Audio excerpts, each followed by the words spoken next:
हाय, मैं उपेंद्र आप सबों का अपने YouTube चैनल उपेंद्र मैथमेटिक्स में हार्दिक अभिनंदन और स्वागत करता हूं। दोस्तों, आज मैं लेकर आया हूं आप सबों के लिए आगामी होने वाली जो परीक्षा है एसएससी सीपीओ का, उसका प्रीवियस ईयर क्वेश्चन। इस प्रीवियस ईयर क्वेश्चन के माध्यम से हम ये जानेंगे कि जो एग्जाम में होने वाला क्वेश्चन है उसका पैटर्न क्या होगा, किस तरीके से एग्जाम में क्वेश्चन पूछा जाएगा। तो दोस्तों, मैं जो इस सेशन में जिस क्वेश्चन को शामिल किया हूं वो क्वेश्चन 9 दिसंबर 2019 को पूछे गए हैं एसएससी सीपीओ के एग्जाम में। हम लोग उन सारे क्वेश्चनों को देखेंगे और उन सारे क्वेश्चनों के माध्यम से ये जानने का प्रयास करेंगे कि अभी टीसीएस पेपर किस प्रकार से बना रही है और उसका एग्जाम लेने का तौर तरीका क्या है। तो आइए हम लोग देखते हैं, लेकिन इससे पहले एक बात जानना बहुत जरूरी है। आप सभी जानते हैं कि हमारा एक और चैनल है जिसका नाम है दिल्ली कोचिंग सेंटर। मैं दिल्ली कोचिंग सेंटर चैनल के माध्यम से आप सबों को एसएससी, रेलवे, बैंकिंग का कोर्स प्रोवाइड करवा रहा हूं, जिसमें हमारे बहुत सारे फ्री क्लासेस भी वहां हैं और कुछ पेड कोर्सेज भी होने वाले हैं। ठीक है, तो आइए हम लोग विलंब नहीं करते हैं, स्टार्ट करते हैं आज का ये सेशन जिसका नाम है SSC CPO previous year question. और ये 9 दिसंबर शिफ्ट 1 का क्वेश्चन है। दोस्तों, आप कहीं से भी पता लगा कर देख लेंगे। ठीक है, तो स्टार्ट करते हैं ये क्वेश्चन। देखिए, ये क्वेश्चन पूछा गया है आपका एसएससी सीपीओ में, है ना। और ये पहला क्वेश्चन रहा। क्वेश्चन कह रहा है कि इनमें से कौन सबसे छोटी है, √401 माइनस √399। और ये ऑप्शन है सब। ये ऑप्शन नंबर बी में देखा जाए, ऑप्शन नंबर बी में लिख रहा है 101, ये रूट अंडर कितना हो गया 99। और ऑप्शन नंबर सी में लिख रहा है √301, √299। और सी नंबर ऑप्शन में है √201, रूट अंडर 201 माइनस ये हो गया रूट अंडर 301 है, ये डी नंबर ऑप्शन हो जाएगा। 201 माइनस रूट अंडर 199। तो ये आपका हो गया ऑप्शन। और इसमें से पूछ रहा है कि कौन सा ऑप्शन जो है आपका स्मॉलेस्ट है, कौन सा ऑप्शन आपका स्मॉलेस्ट है, किसका वैल्यू स्मॉलेस्ट निकलेगा। तो जरा ध्यान देने की जरूरत एक चीज है, समझिएगा इस बात को। अब आप इस क्वेश्चन को जब सॉल्व करना शुरू कीजिएगा तो आपको ये पता चलेगा कि 401 और 399 ये सब जितने भी इस ब्रैकेट में डाले गए हैं कोई भी परफेक्ट स्क्वायर नहीं है। और जब परफेक्ट स्क्वायर नहीं है तब आप इसका क्या करेंगे, डेसिमल फॉर्म निकालेंगे। और डेसिमल फॉर्म निकालेंगे तो आप मुझे बता दो कितना समय लगेगा, कितना वक्त लगेगा। तो इन सारे बेबुनियाद वक्त बिताना, ये सब छोड़ करके कुछ नया चीज सीखना है और इसको बनाने का तरीका है। और मैं अपने क्लासेस में पढ़ा भी दिया हूं इसको, कि आप लोग एक चीज नोट कर लीजिएगा कि जब भी दोनों का डिफरेंस बीच का सेम रहे, जैसे 401 और 399 का डिफरेंस देखिए 2 है, 101 और 99 का बिटवीन डिफरेंस 2 है, 301 एंड 299 बिटवीन डिफरेंस 2 है, एंड 201 एंड 119 बिटवीन डिफरेंस 2 है। Now you can say that all differences are same. Then you can say that when you are in the form of minus, और जब ये दोनों आपस में minus के फॉर्म में हो तो सीधा सीधी देखना है कि छोटा वही होगा जो सबसे बड़ा होगा। तो दिखने में जो सबसे बड़ा लग रहा है, किसमें दिखने में सबसे बड़ा लग रहा है, सबसे बड़ा दिखने में ये लग रहा है, इसलिए आंसर कौन हो गया, ए हो गया। कहीं कुछ बनाने की आवश्यकता है नहीं। जैसे आप जान रहे हैं कि अगर मान लिया जाए हम ये 4 कर दें और ये रूट अंडर क्या कर दें आपका 2 कर दें, है ना, तो 4 का कितना निकल जाता है, समझिएगा, थोड़ा समझने की चीज है। अगर 4 का वैल्यू कितना है 2 है और रूट अंडर 2 का वैल्यू होता है 1.41 समथिंग होता है, तो हम 1.4 मान करके चलते हैं। और जब हम 2 में से इसको हम माइनस करते हैं, यानी आप इसको मान के चलिए 2 में से अगर 1 गया तो 1 बचेगा, फिर 1 में से भी अगर 4 चला गया यानी 0 पॉइंट क्या बच जाएगा, ये 6 बच जाएगा। 0 पॉइंट क्या बचेगा, ये 6 बचेगा। अब इसी प्रकार से हम लोग और एक एग्जांपल ले लें, जैसे √3 और √1। आप देख पा रहे होंगे कि यहां भी बिटवीन डिफरेंस 2 का ही है और यहां भी बिटवीन डिफरेंस 2 का ही है। तो जब इसको हम लोग फाइंड करेंगे तो √3 का वैल्यू हो जाएगा 1.73 माइनस ये हो जाएगा 1। आप इसको जैसे ही माइनस करेंगे तो ये आपको क्या पता चलेगा, क्या मिलेगा, इसमें आपको मिलेगा क्या, 0.73। तो गौर कीजिएगा, आपने देखा कि ये वैल्यू 4 है और ये वैल्यू 2 है। ये दोनों जो है ये 3 और 1 से बड़ा है और जिसका वैल्यू क्या है, छोटा नजर आया, 0.6 आया। और इससे जो छोटी वैल्यू थी √3 और -√1, ये जो वैल्यू है उसका देखिए रिजल्ट क्या आया, बड़ा आया, 0.73 आया और यहां 0.60 आया। तो कहने का मतलब है कि जब भी कभी इस प्रकार के क्वेश्चंस होंगे तो जितने बड़े से बड़े टर्म होंगे वे छोटे होंगे और जितने छोटे से छोटे टर्म होंगे वो बड़े होंगे। तो आप बाय ऑप्शन आप देख लो कि बड़ा किस में लग रहा है भाई, तो बड़ा वाला सबसे बड़ा तो देखने में लग रहा है √401 minus √399। So you can say that your right answer is option number A.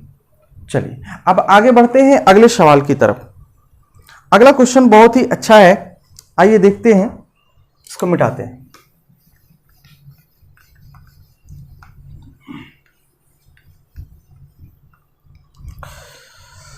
इसमें क्या कह रहा है कि दो रेलवे इंजन की चाल का अनुपात नहीं, रेशियो दिया हुआ है। क्वेश्चन नंबर 2 पे ध्यान दीजिएगा, है ना। दो रेलवे इंजन है, तो दो रेलवे इंजन है, इंजन नंबर 1 मान लीजिए और इंजन नंबर 2 मान लीजिए। इंजन नंबर 1 इंजन नंबर 2 हो गया और इनके स्पीड का रेशियो दिया हुआ है। आपको स्पीड का रेशियो दिया हुआ है। स्पीड कितना है बता दो मुझे, 5:4 है, 5:4 है। आगे कह रहा है यदि वे एक दिशा में समांतर पटरियों पर चलते हैं, यानी एक ही डायरेक्शन में, सेम डायरेक्शन में अगर वो दोनों पैरेलल पटरी पे चलते हैं, है ना, ट्रैक पे चलते हैं, तो इसमें पूछा जा रहा है यदि समांतर पटरियों पर चलते हैं और आरंभ में कम चाल वाला इंजन तेज चाल वाले इंजन से 8 किलोमीटर आगे था, तो तेज चाल वाले इंजन की कम चाल वाले इंजन से निकलने के लिए कितनी दूरी तय करनी पड़ेगी। ध्यान से देखिएगा, अगर कभी भी कोई ट्रेन एक दूसरे ट्रेन को अगर पैरेलल ट्रैक पर, है ना, क्या करता है, उसको टेक ओवर करता है, ओवरटेक करता है, तो ओवरटेक करने के दरमियान हमेशा इस बात का ध्यान दीजिएगा कि स्लो वाली ट्रेन क्या रहेगी। जैसे मान लिया जाए हम यहां इस तरीके से बनाते हैं, ये स्लो वाली ट्रेन, जो भी ट्रेन रहेगा जो स्लो होगा वो फास्ट से आगे रहेगा, तभी तो ये फास्ट वाला ट्रेन डिस्टेंस कवर करेगा और इसको क्रॉस करके आगे चला जाएगा, है कि नहीं। तो गौर कीजिए, इतना सारा चीज समझना है हम लोगों को कि फास्ट वाला हमेशा पीछे होगा और स्लो वाला आगे होगा, तभी तो ये इसको क्या करेगा, ओवरटेक करेगा और आगे निकल जाएगा। तो ध्यान से देखिए, इंजन 1 का जो स्पीड है 5 है, इसका मतलब है कि इंजन 1 जो है फास्ट चलता है और बीच का जो आपका डिस्टेंस दिया है 8 किलोमीटर दिया है। तो मैं आपसे ये पूछता हूं, आप एक नोट करके एक चीज लिख लीजिएगा, है ना, कि जब समान समय में यानी सेम टाइम में, समान समय में दो ट्रेन द्वारा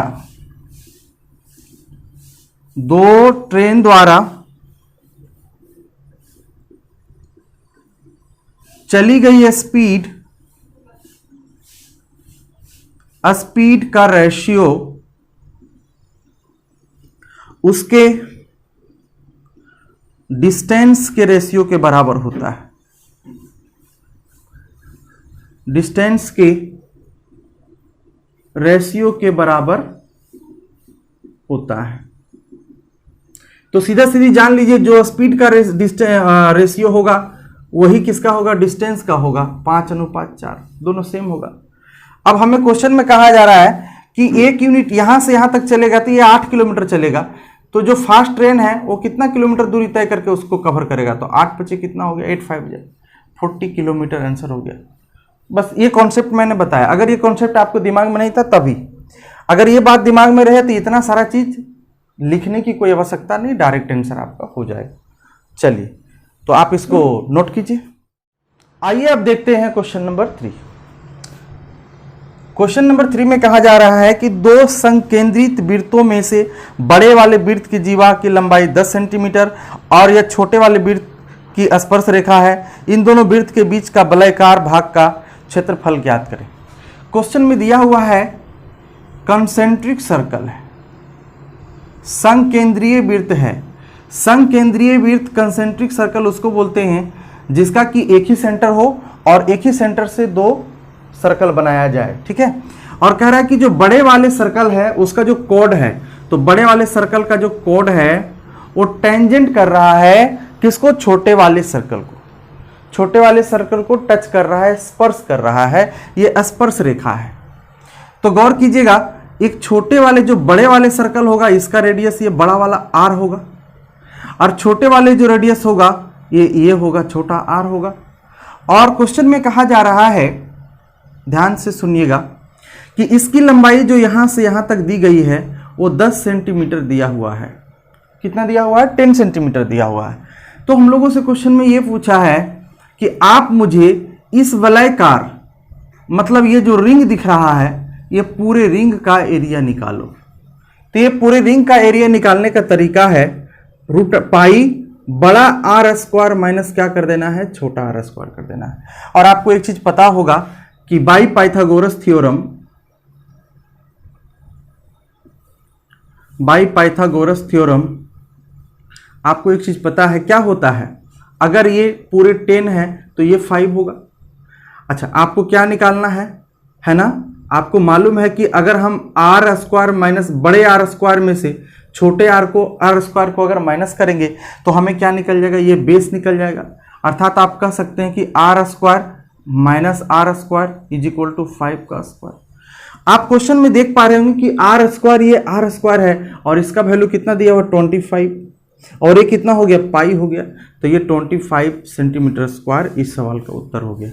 तो उम्मीद करें कि आप ये चीजें बड़ी अच्छे तरीके से समझ गए होंगे। आप इसको नोट करो। आइए अब देखते हैं क्वेश्चन नंबर 4। क्वेश्चन नंबर 4 में देखिए एक पाई चार्ट दिया गया है और इस पाई चार्ट के माध्यम से हमें क्वेश्चन पूछा जा रहा है। कह रहा है कि दिया गया पाई चार्ट 2018 के दौरान शोरूम, ये 2018 के दौरान शोरूम ABCD और E से कार के विशिष्ट ब्रांड की बिक्री के प्रतिशत बंटन को प्रदर्शित करता है। उस वर्ष के दौरान पांचों शोरूम से बेची गई कारों की कुल संख्या 5000 है। तो क्वेश्चन में पूछ रहा है कि शोरूम B और D से बेची गई कारों की कुल संख्या ज्ञात कीजिए। ये आपका टोटल लिखा हुआ है कि टोटल कार जो बिके हैं उसकी संख्या जो है 5000 है ना। और हमें B को पकड़ना है और किसको पकड़ना है, D को पकड़ना है। तो गौर कीजिए 22 और 9 कितना हो गया, 22 8 30 31 हो गया। बस इसका 31% निकाल दीजिए, आपका सवाल का आंसर आ जाएगा। गौर कीजिएगा, प्रतिशत अगर हटता है तो 00 हटेगा और ई हो जाएगा आपका 155।